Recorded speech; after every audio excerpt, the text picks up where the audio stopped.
Good morning and good afternoon. Welcome to another episode of Before Coffee. We are on today's Friday news dump. That's right, the weekend is almost here. Let's celebrate it early with some news. That's right, this is Before Coffee, the father and daughter comprehensive news of Earth podcast, where we will look up our stories 10 to 15 minutes before we started, and we had hand caffeine. I can't speak today, so that's what we're going to be dealing with. Let's get into these headlines so that we don't have to worry about the news for the weekend. Today on Before Coffee, Canada in talks with the EU to reduce U.S. defense reliance, according to an AP source. And this is Roger from the United States. We're going to report on the global flight turmoil as London's Heathrow is closed by fire. AI is turbocharging organized crime, EU police agency warned. And the Sudanese army says it has control of the presidential palace. And we're going to talk about Venus passing between Earth and the Sun. Big stars, little shine. Is anyone actually watching Apple TV Plus shows? And it's National Memory Day, plus about 7 other things I can't remember. It's 9 other March things 21st. for International Day, too. Oh, I forgot them too. So it's March 21st, 2025 on Before Coffee.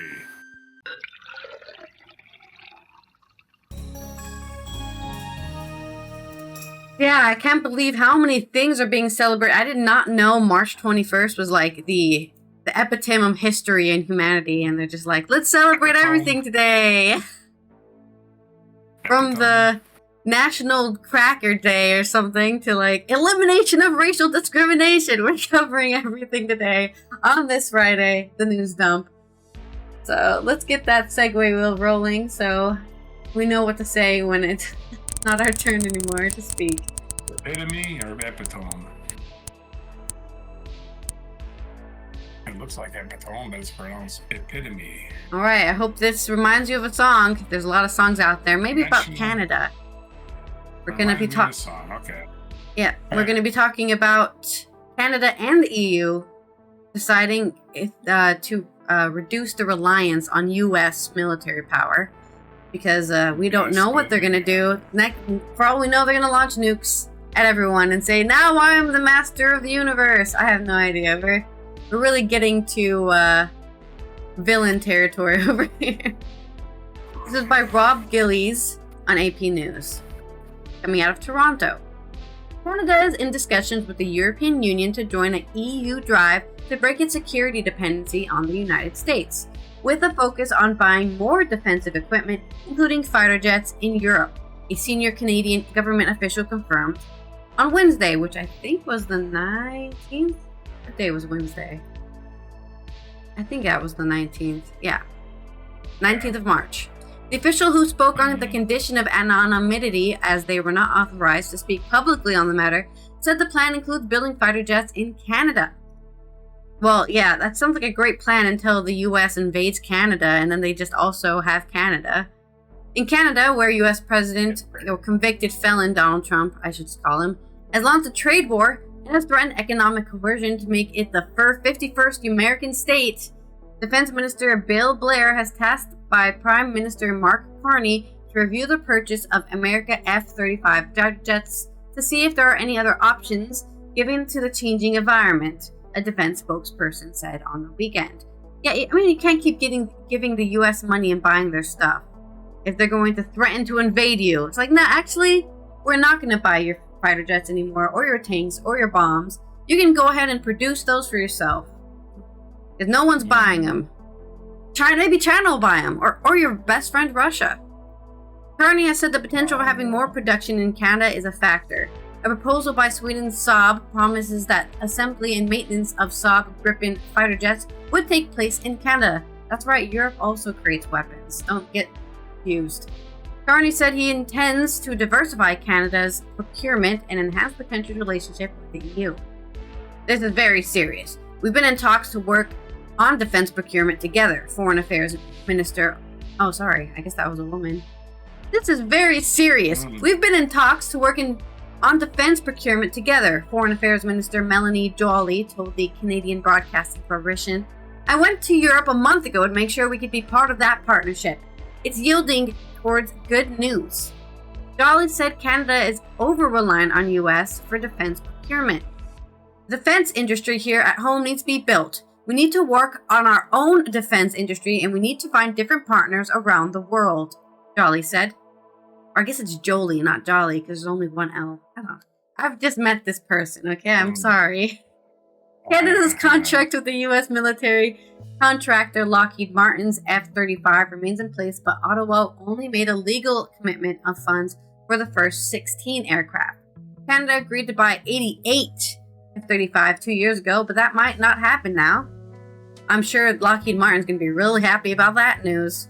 Carney met with French President Emmanuel Macron in Paris and the UK Prime Minister Keir Starmer in London last Monday, which was the 17th of March, in his first trip since being sworn in on last Friday, the 14th.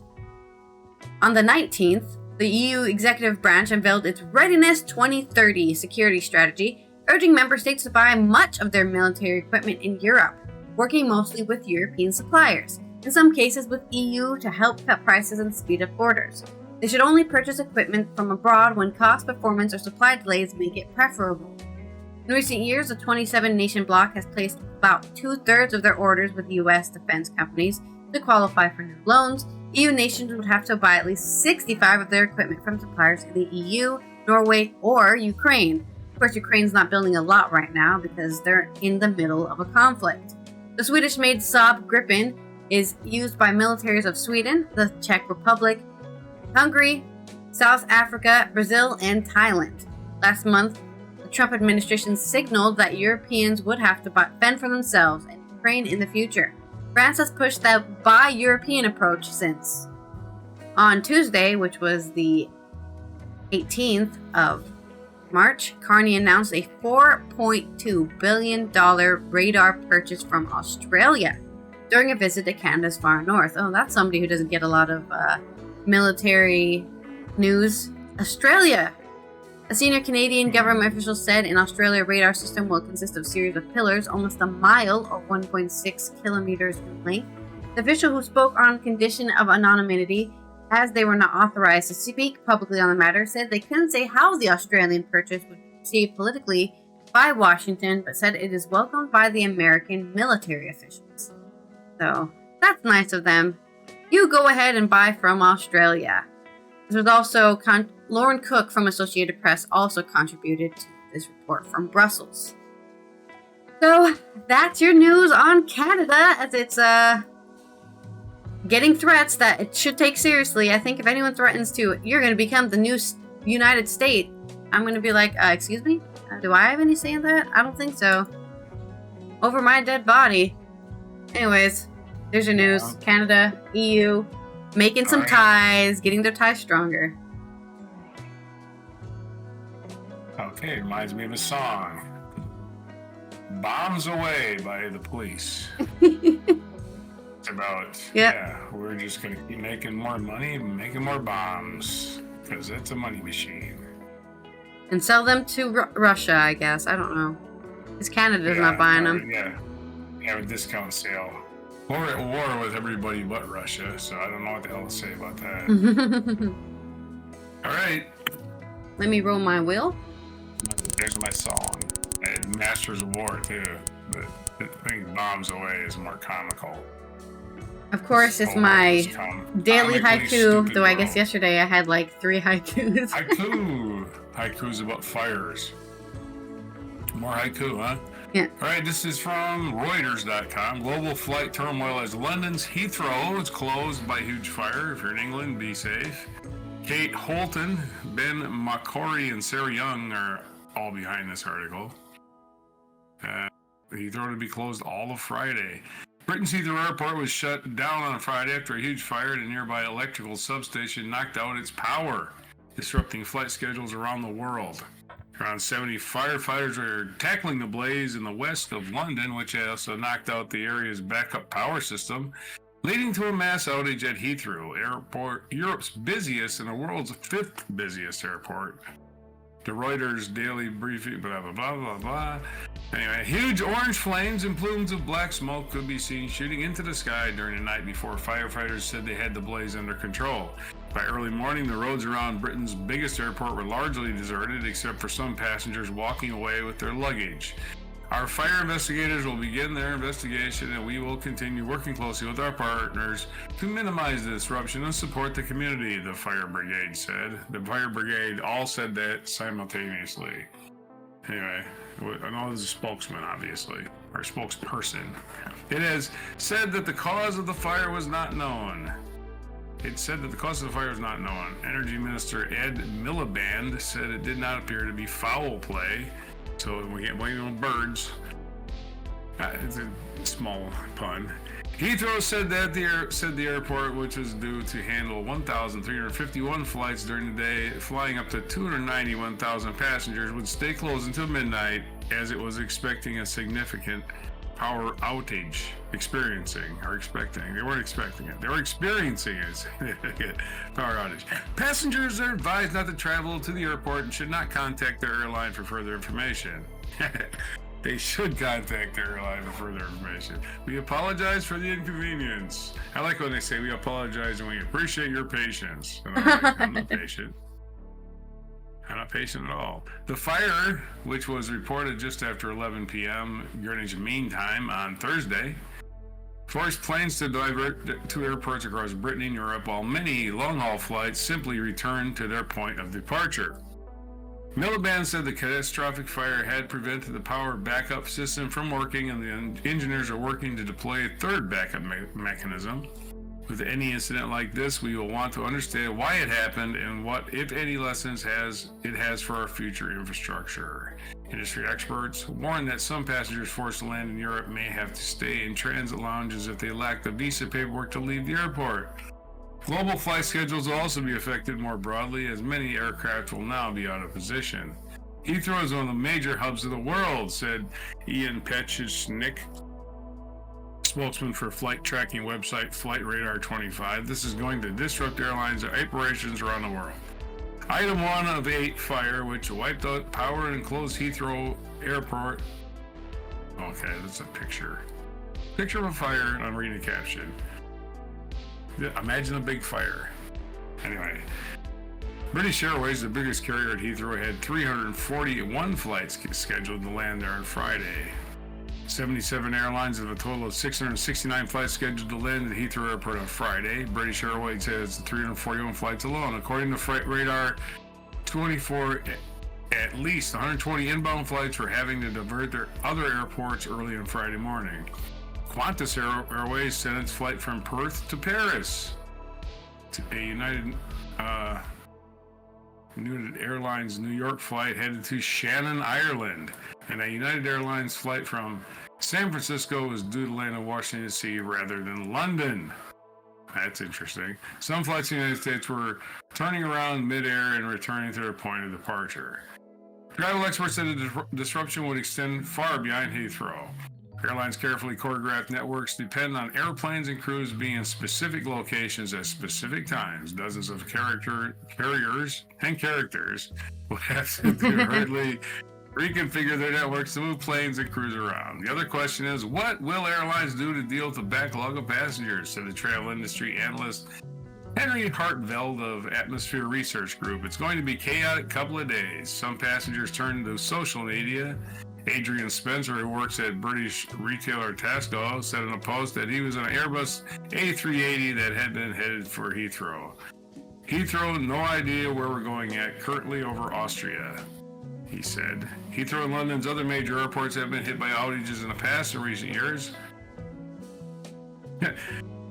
Of course they were in the past. They weren't in the future. I'm sorry. We've actually predicted, more coming. Yeah. They foretold this. Most recently by an automated gate failure and the air traffic system meltdown, both in 2023. All right, so there's just more chaos. On the ground in London, a number of homes and businesses were without power. Firefighters have led 29 people to safety from neighboring properties as a precaution. A 200-meter cordon has been established, so there are 150 people evacuated, the fire brigade said. The brigade, again, is a thing that can't talk, but it keeps talking. I think they mean the spokesman for the fire brigade, but they're not too clear. There's your news on the Heathrow Airport fire. Blazing away. Oh. People thrown out of their homes for fire.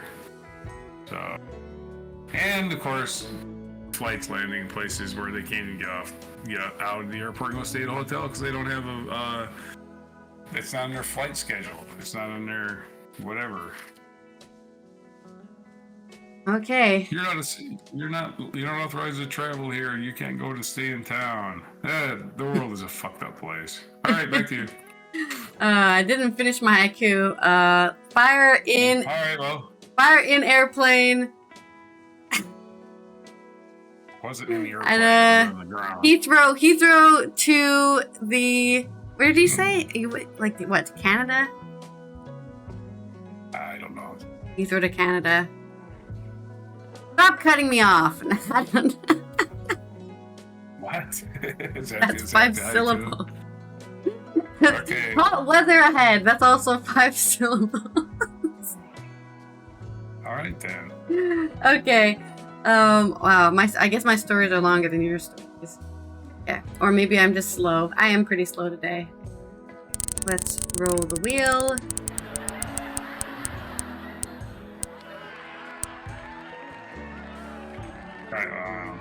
What's the wheel say? The wheel says you have to remind me of another song. Or remind yourself, I guess, of another song. Another song. The wheel is broken. Right. The wheel is rigged. This is coming from more EU news, as they're warning that AI is turbocharging crime. I know. What a surprise. No one saw this coming. AI is helping criminals? This is by Mike Porter on AP News, coming out of The Hague.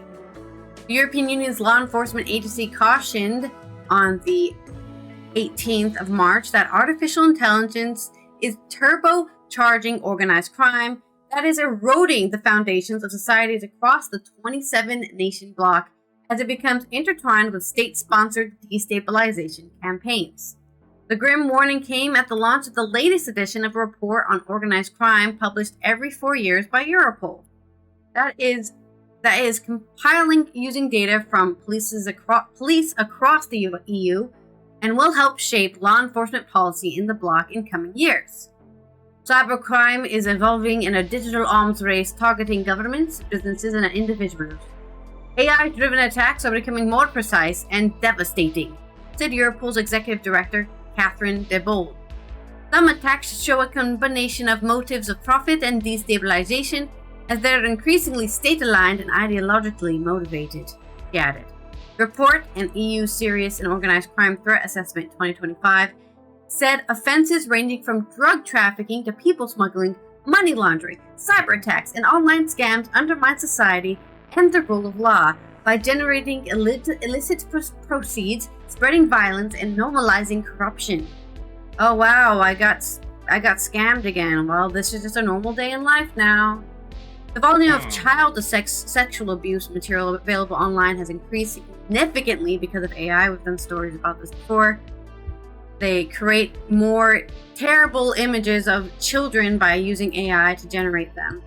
And kind of is the responsibility of the AI companies to maybe not let people do that. Is an idea. Which makes it more difficult to analyze imagery and identify offenders, the report said. Is this a real image or an AI image? And is there a real child suffering out there? We don't know because there's too many fake and real images out there. By creating highly realistic synthetic media, criminals are able to deceive victims, impersonate individuals, and discredit or blackmail targets. The addition of AI-powered voice cloning and live video deepfakes amplifies the threat, enabling new forms of fraud, extortion, and identity theft, it said. States seeking geopolitical advantage are also using criminals as contractors, they report, citing cyber attacks against critical infrastructure and public institutions originating from Russia and countries in its sphere of influence. Hybrid and traditional cybercrime actors will increasingly be intertwined, with state-sponsored actors masking themselves as cybercriminals to conceal their origin and real disruption motives, it said. Yeah, I'm here we're disrupting society. Yeah, I'm not doing this for Russia or anything. I'm doing this for myself. Anyways, we're only going to target NATO countries. Isn't that a weird coincidence? Polish Interior Minister Under Secretary of State Maciej Duszkowski cited a recent cyber attack on a hospital as the latest example in the country. Unfortunately, this hospital had to stop its activities for hours because it was lost to a serious cyber attack, boosted by AI, he said. AI and other technologies are a catalyst for crime and drive criminal operations efficiency by amplifying their speech, reach, and sophistication, the report said. As the European Commission prepares to launch a new internal security policy, De Bold said the nations in Europe need to tackle this threat urgently. We must embrace security into everything we do, said European Commissioner of Internal Affairs and Migration Magnus Brunner. Oh, hey! He added that the EU aims to provide enough funds in coming years to double Europol's staff. Thank you, Ivanka, also for showing up and claiming that second place for today's Before Coffee. So that's it. Europol needs to double its staff. We need to get more people in there, and we need to get more people finding these actors, whether they're working for Russia or not, and stopping these, it's not even, I know they've mostly focused on cybercrime, but they're also using other crime, you know? It's not just cybercrime that they're using AI and stuff. Increasing, people smuggling and money laundering and all sorts of things. And of course, scams. Lots of hacking, lots of DDoS attacks, I'm sure. Remind you of a song? Any hacker songs you got there? I don't know. I mean, we are spirits in the material world by the police. I'm on the police today for some reason. The police are the band of the day. The police were ahead of their time, it sounds like. Right, yeah, let's do that. The police will be kicking at my door, demanding. All right. You're gonna give me I'm gonna give you an alliteration for your next story. That'll be easier than haikus. Okay, I got two stories. I was looking at live Heathrow airport footage. Fire, yeah. Yeah. Okay, so let's go to Sudan. It's from USA Today. Sudanese army says it has control of the presidential palace. Okay. This is Dubai, Cairo, which is where I guess our reporters are reporting for two countries at once, but not Sudan. Anyway, they're probably scaredy cats. They're scaredy cats. They're not on the ground in Sudan. The Sudanese army seized the full control of the presidential palace in downtown Khartoum on Friday. It said in a statement, one of the most symbolic gains of the 2-year-old conflict of the rival armed group that has threatened to partition the country. The army had long been on the back foot, but has recently been making gains and has retaken territory in the center of the country from the paramilitary Rapid Support Forces. Make that into alliteration. The Rapid Support Forces, or the RSF, has consolidated control of the West, hardening battle lines and moving the country towards a de facto partition. The RSF is working to set up a parallel government in areas it controls, although that is not expected to receive widespread international recognition. The army said it has also taken control of ministries and other key buildings in central Khartoum. Military sources said that RSF fighters had withdrawn about 400 meters away. That's not really that far. The RSF had rapidly seized the palace in Khartoum along with the rest of the city after war broke out in April of 2023 over the paramilitary's integration into the armed forces. The army shared videos of soldiers cheering in the palace, its glass windows shattered, and its walls pockmarked with bullet holes. You're gonna have to replace that glass. What the hell? What's that? The RSF did not immediately comment on the retaking of the palace and the army's advances in Khartoum. Late on Thursday, the group said it had seized a key base from the army in north of Darfur, a region in the west of the country. Many Sudanese welcomed the news that the army had control of the palace.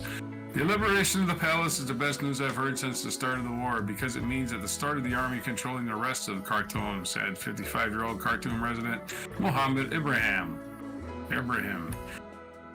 We want to be safe again and live without fear or hunger, he said. The conflict has led to what the UN calls the world's largest humanitarian crisis, spreading famine in several locations and disease across the country to 50 million people. Also, a huge climate risk country as well, Sudan. Right. So. Both sides have been accused of war crimes, while the RSF has also been charged with genocide. Both sides denied the charges. Intermittent gunfire could be heard in Khartoum on Friday, and bloody fighting was expected as the army seeks to corner the RSF, which still occupies swaths of the territory to the south of the palace in the city. We are moving forward along with fighting axes until victory is complete, cleansing every inch of our country from the filth of this militia and its collaborators, the army said in a very unconsolatory tone. The war erupted 2 years ago as the country was planning a transition to democratic rule. The army and the RSF had joined forces after ousting Omar al-Bashir from power in 2019 and later to oust civilian leadership. But they had long been at odds as Bashir developed the RSF, which has roots in Darfur's Janjaweed militias, and leader Mohammed Hamdan Dagalo as a counterweight to the army, led by career officer Abdel Fattah al-Burhan. Okay, there's your story. As Sudan military takes the presidential palace, do you have a headline for that? Of course. Sudan seizes successfully. There you go. They seized it up, and they shattered all those windows. I don't know. I thought it's funny. It's like, oh, the windows are shattered. Woo! Wait a minute. We have to put those back. I think they were shattered from the conflict. Yeah, I know. Celebration. But it's just funny to mention this. They were celebrating those shattered windows. That's what the kind of the sentence was, right? As the shattered and the bullet holes, like, yeah, woo! No, I just thought it was funny. It's a funny juxtaposition. They're celebrating, but they have to replace those windows at some point if they want to use those buildings. Yeah. So that sucks. Anyway, here's my alliteration. As we leave Earth, we go to Venus to pass between Earth and the Sun. Oh, sorry, you're doing another story. My bad. Okay. Well, here's what that means. Anyway. This is from number9news.com. AP, it's the Associated Press. Aditi Ramakrishnan. Such alignment happens about every 19 months because of how Venus and Earth orbit the Sun. Did you know that? I did not know that. Venus will pass between the Earth and the Sun on Saturday during what's called an inferior conjunction. I had that. Really painful. But don't plan on seeing the link up. The sight is extremely difficult to spot with special equipment and a trained eye. Well, that's boring. The glare from the sun makes it really, really difficult to see, said Michelle Nichols with Chicago's Adler Planetarium. A conjunction happens when two celestial bodies appear close together in the sky. It could be two planets or a planet and the sun.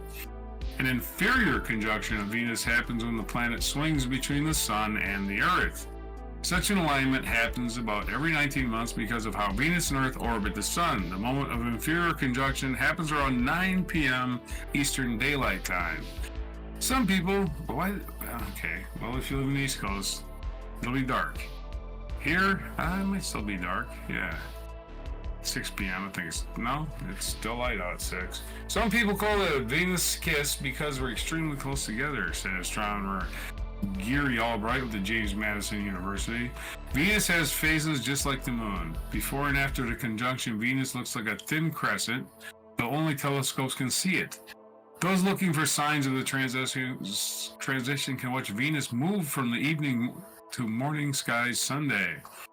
In the nights leading up to the conjunction, find a flat area and look near the horizon just after sunset to glimpse Venus before it sets, and it appears as one of the brightest objects in the sky. After the conjunction, Venus will be visible in the morning sky just before sunrise. Take precaution and do not stare directly at the sun. Do not stare at the sun. It'll burn holes in your retina, and you'll have little spots the rest of your life. Well, this weekend's event isn't much of a visual spectacle. Scientists say it gets an opportunity to track how the planets shift in space. Get a chance to know Venus, said Nichols. Paul McCartney's The Kiss of Venus was partly inspired by a book chapter describing the inferior conjunction, and 2 upcoming NASA missions will put a spotlight on Venus, investigating how it formed and why it turned out to be so different from Earth.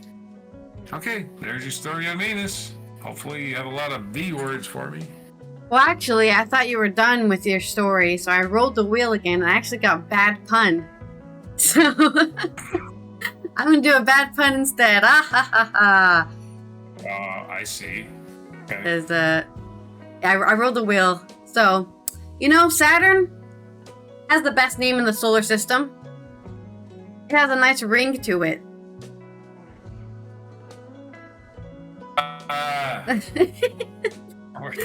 the slow pause that you react to the pun. Venus.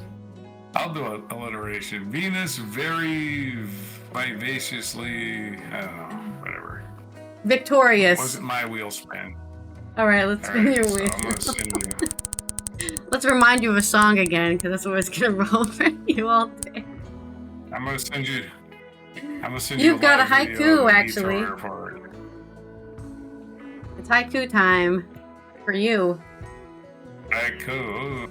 You can start wherever you want. Okay, let's talk about Apple TV. Is anyone actually watching Apple TV? I don't watch it, or any TV, actually. I've grown out of TV. I just watch YouTube videos all day. I watch video essays on, the deep meaning of video game plot lines and stuff. That's what I do. But Stuart Heritage on The Guardian is asking, is anyone actually watching Apple TV? They have big stars, but how good are their shows doing? This is, this is on I already said who it's coming from. Stuart Heritage on The Guardian. Next week, Apple TV launches The Studio, a Seth Rogen comedy about the rapidly changing landscape of the film industry. Episodes follow a beleaguered executive as he's forced to make an ugly IP movie because streamers are in dominance and this is all traditional studios are left with. For a show explicitly about the death of the theatrical experiences to be made by a disruptive streamer, one funded by deep pockets of a global tech megacorp to boot, is unquestionably a show of power. Or at least it would be, were it not for a new report claiming that Apple TV is currently losing $1 billion a year. Wow, that's a lot. According to the information, TV Plus is currently the only Apple subscription service that isn't profitable. This is said to be down to a number of factors. The first is that despite having 45 million subscribers, Apple blows through a $5 billion production budget every year. And when a lot of it is being spent on blockbuster movies that squander every scrap of their potential, like the $200 million spy disaster Argyle, then all this expense starts to look like bad financial sense. The report claims Apple TV is losing $1 billion annually. Another factor is that despite all the subscribers, very few people actually seem to watch Apple TV. The information reports that Apple shows constitute less than 1% of total US streaming service viewing. In other words, while an Apple subscription, $8.99 a month, would be half the price of a Netflix subscription, which is $17.99 a month, people will watch 8 times more from Netflix than they do Apple. If you're an Apple TV subscriber, this won't come as a particularly shocking news. Like most streaming services, the Apple TV homepage has a submenu containing its most 10 watch series. Despite regularly putting out big, expensive shows starring full spectrum of household names, the second most watched show on the service is currently Ted Lasso, a dormant sitcom that hasn't put out a new episode in almost 2 years. Uh-oh. The rest of the list, that's why Netflix makes all its money, by the way. Netflix isn't just making shows, but they have all the shows you would want to watch. I'm going to rewatch Doctor Who for the 15th time, or I'm going to rewatch Lost. Rewatch, what other good shows do they have on there? Stranger Things, of course that was a big show when it came out. That was actually made by Netflix. But that's what Netflix always made their money for me, right? Even back before they were a streaming service, right? They had all of the TV shows, all of the DVDs, and I really, really miss watching Cheers. Oh wait, that's okay. Netflix has season 1 of Cheers, and I can watch the whole thing. Apple TV is trying to introduce you to new concepts when Netflix is making money from replaying the same shows over and over again. Anyways, the rest of the list doesn't do much to lift spirits. The top show is Severance, which is a rare breakthrough hit that has recently named as the most watched show in the service's history. But then the third is Slow Horses. The last episode was on October 2024. Ninth is Bad Sisters. Last episode was in December of 2024. And 12th is For All Mankind. Last episode in January, so a year ago, of 24. Dope Thief, which launched this week, is languishing at number 5. It's just behind Prime Target, another new show that died on impact. Compare this with Netflix, who has a top 10 so fiercely fought that it is seen as momentous if a show can last a week at number 1. It all starts to look a bit stagnant. Of course, this can be rationalized to some extent. Netflix puts out a dozen new originals every month, while Apple only might do one or two. Apple's catalog is lighter because it doesn't bring in existing programming from elsewhere or locally produced foreign language shows, but still, $1 billion a year is an awful lot of money they're spending. What must be particularly galling for Apple is that the platform is what Netflix used to be. There's no question that it attracts big-name talent. Natalie Portman has an Apple show, Harrison Ford has an Apple show, Austin Butler, Barry Keoghan, Kate Blanchett, Jake Gyllenhaal, Colin Farrell, Brie Larson have all Apple shows. The problem is you wouldn't be able to tell me the names of their shows if you had a gun to your head. Michael Douglas made an entire 8-part Apple biopic about Benjamin Franklin less than a year ago. For crying out loud. This is probably as much news to you as it is to me. Yeah, they do not have good ads. They must not have good ads at all. Well, I mean, they're spending all their money on the production and they're not spending any of that money on saying, hey guys, watch our show, or something. They need Twitch ads. Watch our show on Apple TV. And the shows it makes are actually good. There's a heavy emphasis on quality and prestige, while complicated stories being told by visionary storytellers. Todd A. Kessler's The New Look, to name one show, was incredibly ambitious. It was a series about Christian Dior and Coco Chanel, and how their spirit of expression worked as an act of rebellion in Nazi-occupied France. With Ben Mendelsohn and Juliette Binoche, it starred two of the world's best actors. It was absolutely sumptuous to look at. The problem is, you could stop people in the street for months before you found someone who actually watched the show. There are signs that Apple is trying to turn the ship around. The recent news that a 4th season of Ted Lasso is on the way now might carry an air of desperation. After the disappointing 3rd season, nobody, not even the people who made it, seem to want anymore. But it's a reliable hit on a platform that doesn't exactly have a lot of reliable hits. Apple's annual production budget has been slashed by $500 million a year, or 2.5 Argyles, according to that information. Management is also being a bit stingier about flying talent around in private jets, which has had to help. We're Apple, we can afford to fly people around in private jets. Oh, actually, we can afford that. But that won't help as much as one undeniable fact. If Apple starts making hits properly marketed shows that people actually want to watch, all this could change in a heartbeat. After all, how hard could it be to find the next Severance? Probably very hard. Yeah, I would say as somebody who doesn't watch any streaming services like this, I just don't stay up to date to them. I do know one thing about Apple TV shows, and that their very good, right? And that's kind of what they've always had for themselves. It's like, oh yeah, Apple has really good production. Unfortunately, their shows are not good, I guess. Yeah. Mm-hmm. I guess their shows just aren't good. I don't know. I'd have to watch one of these and say, you know what? That Natalie Portman and Mikey Madison, the Lady in the Lake show, sucks. No, I've never watched it. So, I'm not watching Severance either. I know people are watching that, but see, the problem with me is I'm a contrarian, and once people are saying, "Oh, have you watched this thing? It's really popular," I never want to watch it. Oh, it's popular, you say? I shall stay away from it with a 10-foot pole. It took me I think it took me until season 4 of Stranger Things to watch Stranger Things, because I'm like, all right, people are telling me it sucks now, so I'm going to watch it. You gotta tell me, what the show was good in the first 3 seasons, but now it sucks, and then I'll watch it, okay? I'm such a contrarian in that way, but my own little flaw, my own personality flaw. But there's my story. Okay. I was supposed to do haiku, right? Hopefully. Yep. If I remember. Apple has an app. The app just puts out crap. And entertainment gap. Sorry. You even rhymed it. Entertainment, yeah. And that's not even required. Them 5 syllables. Entertainment It's 4 syllables in itself. So entertainment gap. All right. Still on to this day in history, eh? Oh no. I sent you live video of Heathrow Airport. You can pick it up anywhere. It doesn't matter. Okay. Just let's watch a fire. I did not. Why are my ads running, man? I should snooze. I usually snooze my ads, but I didn't notice. All right, let's roll our segue wheel. Since it's a live video, it's not an active fire anymore. It's just damage being displayed. All right, non sequitur.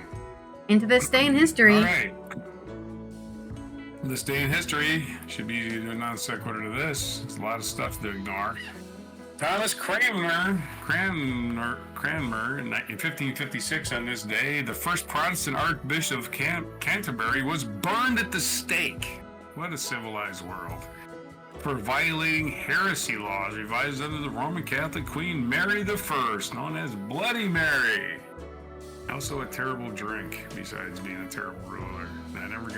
I never understood the Bloody Mary. I still don't. Tomato soup with alcohol, yay! I don't know. In 1685, German composer Johann Sebastian Bach was born. Was generally considered the greatest composer of all time. Well, take that, Beethoven. In 1768, French mathematician Joseph Fourier, who exerted strong influence on the mathematical physics through the analytical theory of heat, was born in Auxerre. If that's how you pronounce that. In 1806, Mexican national hero Benito Juarez was born in San Pablo, Guadalajara, and Oaxaca. I don't know how to pronounce that state. Oaxaca. How do you pronounce that? Oaxaca? Oaxaca. I think that's how you pronounce it. I'm going to say it that way. That sounds cool. Anyway, Benito Juarez born. Happy birthday, Benito Juarez. You have a city named after you. That's right. El Paso del Norte, which used to be the other side of El Paso in Texas, used to be called also El Paso. Now it's called Juarez. 1880, German painter Hans Hofmann, an influential art teacher and pioneer in the use of improvisatory techniques, was born. Who paved the way for American painters to develop abstract expressionism. 1918, the Second Battle of the Somme began in World War I. In 1925, the Butler Act, which outlawed the teaching of evolution in Tennessee schools, was signed into law. Oh, we don't want no knowledge in our schools. Yeah. They're probably it was not repealed until 1967. It was the legislation that was the center of the Scopes trial, which stupid people try to tell other not very smart people what the theory of evolution actually says, and let's forbid this from being taught because, it might actually have information. Man, what a stupid country. 1960, speaking of stupid countries, about 70 black Africans demonstrators were killed by police in Sharpeville, Gauteng province during the protests against South Africa's past laws. That was in 1960. And 5 years later, 1965, American civil rights activists led by Martin Luther King Jr. began the protest march from Selma to Montgomery, Alabama, almost if they were connected in some way, right? Exactly 5 years apart. 1980, U.S. President Jimmy Carter announced a boycott of the Summer Olympics in Moscow to protest the Soviet invasion of Afghanistan. I wonder if we're going to get our Olympics boycotted.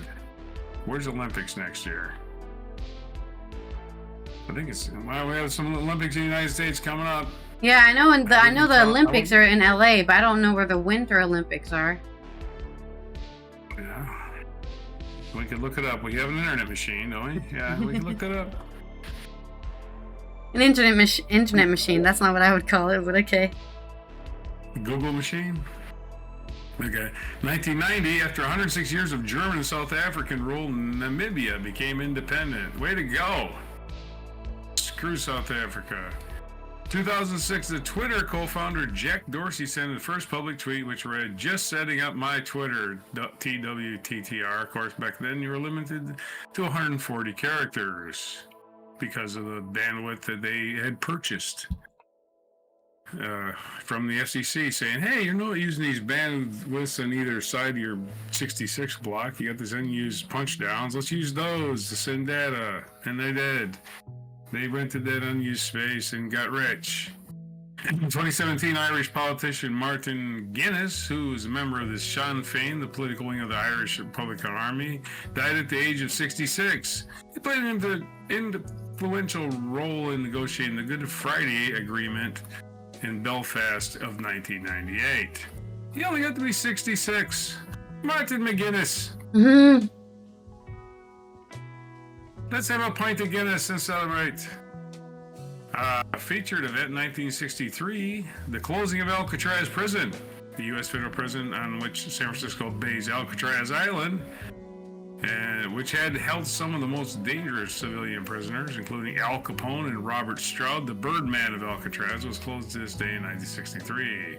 I don't know if the Birdman of Alcatraz was dangerous. Maybe it was. I mean, they put you on that island because you escape, you're going to get eaten by sharks. So that's why nobody really successfully ever escaped from there. You can't prove that they did. There's 2 people that disappeared after escaping from there, but they probably just drowned or got eaten by sharks, or both. Our featured event, our featured biography today is Saint Angela Mercy, Roman Catholic saint, who has a picture here of herself rolling her eyes. I don't know if she posed that way or somebody decided to depict her that way, but she's rolling her eyes. She is not impressed. Oh, she's like, not again. Not another leper. Anyway, she was born March 27th in 1474 in Desenzano, Italy. And she died January 27th at the age of 65 in Brescia, Italy. Man, that's not so great. 65. Probably from hanging out with those lepers, perhaps. 1949, Slavoj Zizek, Slovene philosopher and cultural theorist, born. That was in 1949. Gary Oldman, one of the best actors. He's great, yeah. 1958. It's his birthday today. Yeah, he's played just about everybody. 1961, Lothar Matthäus, former football player, born today. 1962 is the birthday of Rosie O'Donnell. Happy birthday to Rosie. 1995 is the birthday of Adrian Peterson, American football player. And what days is it today? Man, it's a lot of crap because they like to squeeze these in on Friday just to get them on. Oh, it's Friday. We haven't made enough. I think today is just actually the day. Like, it's National Common Courtesy Day, so put that in your pipe and smoke it. Wait, that wasn't very courteous. That wasn't very courteous. National Single Parent Day. There you go, single parent. It's like, man, that sucks. I mean, you got no help. National Fragrance Day. What's that smell? Oh, it's all right. You're covering up something really foul. That's what you're what's doing. that smell? National Fragrance Day. It's National California Strawberry Day. Strawberries smell good. National French Bread Day also smells good. Oh boy, talking about a good day to be Fragrance Day. The baking of bread. Not so necessarily the eating of the bread, but the baking of the bread is always a good smell. At least to me. I mean, it reminds me of home somehow. It's like triggers of memory in my brain. Yeah, that's what cakes do for me, right? Because Mom was always cooking cakes all the time, so when I smell a cake, I'm like, comfortable. Yeah. I'm gonna hug my pillow a little tighter. National Countdown Day. It's National. What are we counting down? I don't know. The end of the world? I hope not. Yeah, that's it. Well, that's our little screensaver on the side here, or whatever you want to call it, our banner. That's our countdown to the end of the world. It's National Countdown Day, so 10, 9, 8, 7, 6, 5, 4, 3, 2, 1. National Memory Day. It's National Memory Day. I forgot what I was going to say about that. National Future Generations Day. Dad joke. National Future Generations Day is also today. So once you're celebrating your future generation, you're probably counting down until they leave home. I don't know what you're counting down. National French Bread. Those are your things for today. On March 21st, our countdowns, our jokes, our bad puns, all the nonsense we come up with today. For Friday, March 21st, 2025, on Before Strawberries and French Bread. Strawberries are good. But they're definitely growing right now. They're getting ready to start growing and popping out all over the summer. Get those nice non-frozen strawberries. It's also so many days for International UN observances. So you have to do all of this today and for the rest of your life, what we're doing, okay? So first of all, it is the week of solidarity with people struggling against racism and racial discrimination. Like me. Maybe I'm not suffering from that now, but I suffered from that when I was growing up. So solidarity with those guys. And it's the week of this. Until next Friday, you better be having solidarity with people who suffer from racial discrimination. We're not hiring you. Why? Because you're not white. They're not going to say that. It's also International Day for the Elimination of Racial Discrimination. So we're working today, starting with this day, work towards getting rid of all those stupid reasons people reject you that you can't control, like, oh, you were born in Africa. Okay, well, I'm sorry. I'll tell my parents to not have me there next time. Okay? Then we've got World Poetry Day. This is also from UNESCO, not just from the UN. So arrange words, clear images, struck with the right meter. The power of poetry has no match. An intimate form of expression that opens doors to others. Poetry enriches the dialogue that catalyzes all human progress and is more necessary than ever in these turbulent times. So there is your inspiring quote for poetry. Can I go back to, okay, there we go. Then we've got International Day of Nowruz. Now, what is that? Nowruz is a timeless celebration of renewal and beginnings. Nowruz, also spelled Novruz, Navruz, Noruz, Nevruz, Nowruz, means new day in Persian. It's far more than just the start of a new year. It's an ancient celebration of life, rebirth, and triumph of light over darkness. Because guess what? It was the first day of spring, right? We got spring equinox, so it's time to celebrate that vernal equinox, usually on yesterday or today. And I guess it's an ancient Persian tradition of celebrating, hey, we're not going to starve, guys. The plants are growing. We get food. Woo! And then we've got World Down Syndrome Day. So give anybody you know who has a Down syndrome support and give them if anybody doesn't know what it is, it's when you have an extra or partial copy of a chromosome 21 and they don't really know how it occurs, but it is part of the human condition and they deserve to exist and experience the joys of living and happinesses of life just like everyone else. I think it was caused by nuclear age. Some people think it's because of drinking. But there really is no factual cause. And honestly, it's not about finding the cause, right? It's about giving humans who are born into this earth the respect they deserve, because it's not like they did anything wrong to be born with Down syndrome. So don't treat them like germs that, it's not, you can't catch it, okay? It's also World Day for Glaciers. Celebrate those giant ice blocks that you can climb on top of that carve their way through the earth. Glaciers are nature's frozen sentinels, bastards of ice and snow that carve the earth, silently bearing witness to the passage of time and shifting the rhythms of our planet. Who needs giants when you've got the giants of ice? And finally, our final International UN observance, International Day. Actually, it's not the final one, because I also want to cover the weekend ones. There's two more.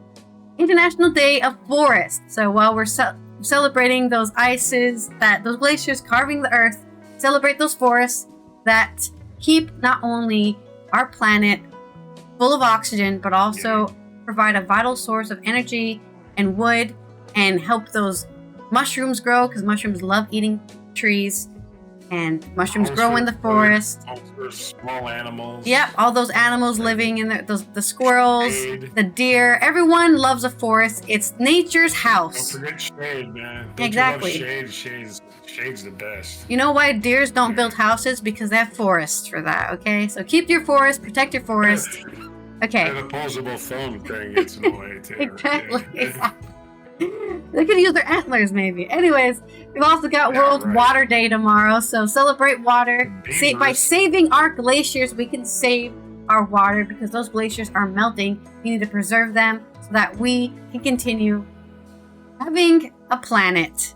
Thank you. And finally, on Sunday, it will be World Meteorological Day by the World Meteorological Organization. Every 23rd of March, celebrate people who tell you what not just what the weather's going to be, but also they warn you about tornadoes, they warn you about hurricanes. You know, they're also the people who are, helping with climate change because they're saying we can do these things and these things and these things as well, because they're all about how our climate is moving and changing and the weather and how our planet's own kind of internal systems are working. So there you go. There are all your UN international observances. Make sure you celebrate every single one, or else I'm going to think very badly of you, because you need to appreciate all of these things, okay? If the UN has decided to make a day for it, it's important. Anyways, this has been Allison from the Netherlands and Roger from the United States, as we have completed yet another Friday news dump with all of the things we could possibly be talking about today. Oh, so much. Yeah, I mean, stuff we filtered out. I don't even know what to say anymore because it was so Just much. play the video. They're looking at trucks. Yeah, and they've got the same screen. They're There's a whole bunch of trucks at the loading dock there by the airport. Of course, airports are full of cargo planes too, so you got a lot of loading docks. You got a lot of planes sitting on the ground as Heathrow is currently closed, so nobody's using the runways. Heathrow's a shitty airport anyway, so I don't even feel bad about it. It's very, very busy. Imagine being a flight diverted from Heathrow and you gotta land in Washington, D.C., which is the shortest runway in the world. To be fair, Well, they recently had a plane crash. I'm sorry. London has like 5 airports, so they're fine. Yeah. Really. Heathrow's just the largest one, but they have a connecting flight, though. You've got a connecting flight. Yeah, they're probably just rearranging all flights to go to different airports, which is their own bureaucratic mess, I'm sure. So there's going to be delays upon delays because they have to go. Oh, sorry, your flight is at Gatwick now. Well, there's no way. There's no way. You got a connecting flight and another plane that's taken off from a specific airport. You're not going to get there. You're just going to be stranded until they reopen the airport. That's just how it is. I don't think so. I think they're just rearranging the flights so that you can... They know... If you're going from point A to point B, you can probably take a bus I think they know which flights are having connections. And if there are... Because they usually do know this, that there are flights that have set connections. Because they usually sell those tickets as connecting flights together. That's kind of it's actually illegal. I don't know if it's illegal everywhere, but it is illegal technically. It's a very delicate balance. Get a connecting flight and then cancel taking your next flight. It's actually illegal to do that. If you're just flying to London, that's it. Yeah, you'll land at a different airport in London. But if you're making a connecting flight, I'm agreeing with you that it's complicated, but I don't think all the flights are being canceled. I think they're just going to the 4 other airports in London. Oh. Look there's not even any planes there. All the planes are going to Gatwick or what's the other airports? I can't remember all the names, but there's like 3 or 4 other airports in London, in the London area. And I think if you're taking a flight, no, you definitely have to still land. I wouldn't give travel advice. Don't take our travel advice, whatever you do. It's just. I think it's too late to take the travel advice because this is happening right now. So. Any of our advice doesn't matter. They're already... It doesn't matter for the future that, it's all casual. Oh, I'll be covered for this. It might not be. You might. If there's anyone flying to London Heathrow right now, they're either already there, they're still in the air, or they've already canceled their No flight, place I to think. stay. Because it's the middle of the day in Europe. You know, our advice would matter if it was like 6 a.m. in London right now, but it's not. It's the middle of the day. Everyone's already heard that the flights are canceled. We don't need to give any advice. Closed airport. I don't know about you. There's nobody on those planes, not even the pilots. They're just sitting there. If they are in a plane, there needs to be an investigation.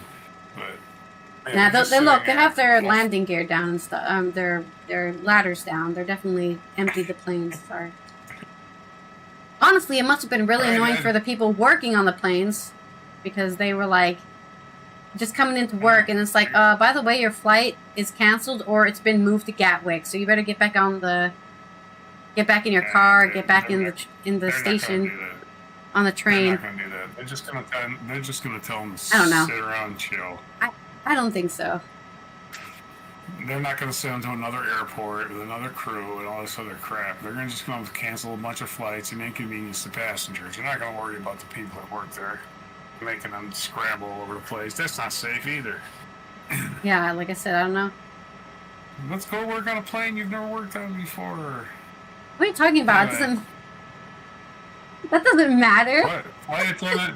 Flight attendants work specific the people working in the stewards inside of the airplane don't need to know. Every time they get on a plane, it's a plane they've never worked on before. I'd love to help you. Stewards aren't just assigned to one plane. I'm assigned to, Canada Air 157. If I fly any other plane, I will be lost. That's not what happened. That's not what I'm saying. Not what I'm saying. You got to retrain people where everything is. You can't just get on one plane. No, you don't, because they never. I don't. I'm pretty sure you can find every single airline at every single airport. I don't think only Ryanair is flying out of Gatwick or something. Maybe, I don't know. But you're making it sound a lot simpler than it is. I think it is pretty simpler. I think you're overcomplicating it.